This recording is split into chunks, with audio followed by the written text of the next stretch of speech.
Hello, my name is Brady Eisenhart. The process I picked to show to you today is what I do from March to May.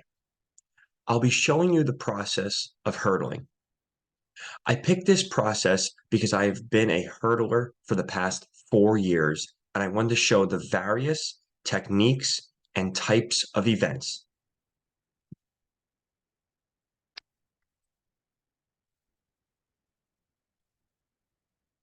First, I want to give some background on hurdling before talking about the techniques. Hurdling takes place during the sport track and field. Track and field can be in the winter or spring seasons. For me, I strictly compete in the spring season.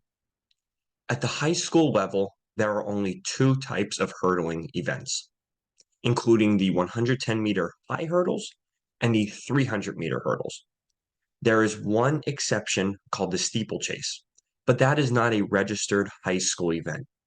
It can only be done for fun, such as invitationals. Their only true difference between the two hurdling events in high school is the length of the race and the height of the hurdles.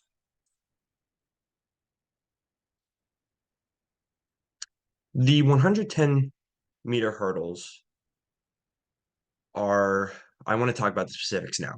I'll begin by talking about the 110-meter hurdles. This race is 110 meters long, about 360.89 feet, and this consists of 10 hurdles spaced 10 meters apart. For additional information, the girls' high hurdles are about 100 meters, about 328.08 feet. This stretch consists of 10 hurdles. The height for the boys' hurdles is 39 inches. Now we'll be switching over to talk about the 300-meter hurdles, about 984.25 feet. This event is longer and consists of a stretch of 300 meters, but only having 8 hurdles. The girls' 300-meter hurdles are the same in length. The height of the 300 hurdles is 36 inches, slightly smaller than the high hurdles, but when you look at them, there is a difference. First on the left is the picture of how the 110-meter hurdles are set up. A hurdle will go at every black tick mark on the left picture. Next, on the right is the picture of how the 300-meter hurdles are set up. A hurdle will go at every red tick mark. Now I will begin explaining the basic hurdle form. Your lead leg is the leg that is doing the kicking motion when attacking the hurdle. There is a picture on the next slide that will show that well. The leg that you jump off is called your takeoff leg, or how I was taught, your trail leg. When going over hurdles, you never want to have your arms going everywhere because that decreases the amount of balance you will have when going over the hurdle. Whatever leg you lead with, the hurdler wants to lean with the opposite arm reaching for your toe. This will allow for greater balance and increase your speed while going over the hurdle. These techniques are not easy to learn and take a long time. It took me at least 2 years to learn the basics, and there are still new things I find to this day that I want to improve. As I said in the previous slide, this shows each leg well and how the person is leaning and reaching with the opposite arm. This picture also is important because it shows the hurdler on how you want to rip the leg through to get to the other hurdle. The 110-meter high hurdles is all about explosive movements.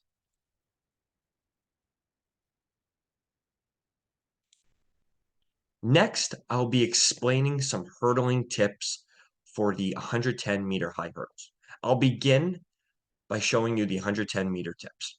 The technique for running the hurdles does not change between the 110-meter high hurdles and the 300-meter hurdles. The only thing that changes is how the race is run. What do I mean by that? I'll now explain.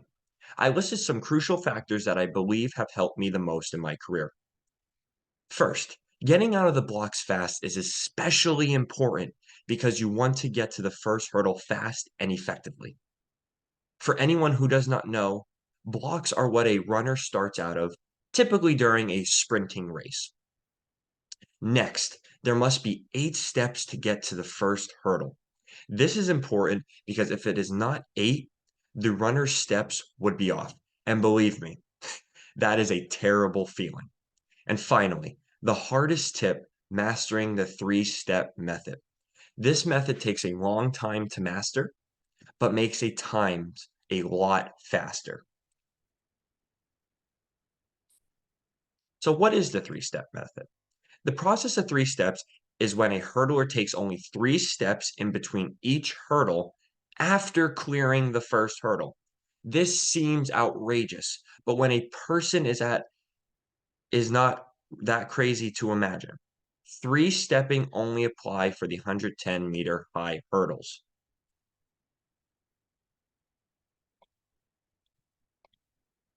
To finish the presentation, I'll now talk about tips for the 300-meter hurdles. The way the 300-meter hurdles are run is different than the 110-meter high hurdles. The best tip I can give is to not start crazy fast, but do not start too slow. This is hard to say because people sometimes have trouble finding out how fast they want to go, or should they not start too fast at all. This is one of the hardest events that I have ever experienced. This event can be decided by the first hurdle if you do not get off to a good start. Hurdling can be seen as scary event, but believe me, it is a great process to learn. I hope this gave you lots of information to remember about the hurdles. Thank you for your attention and time.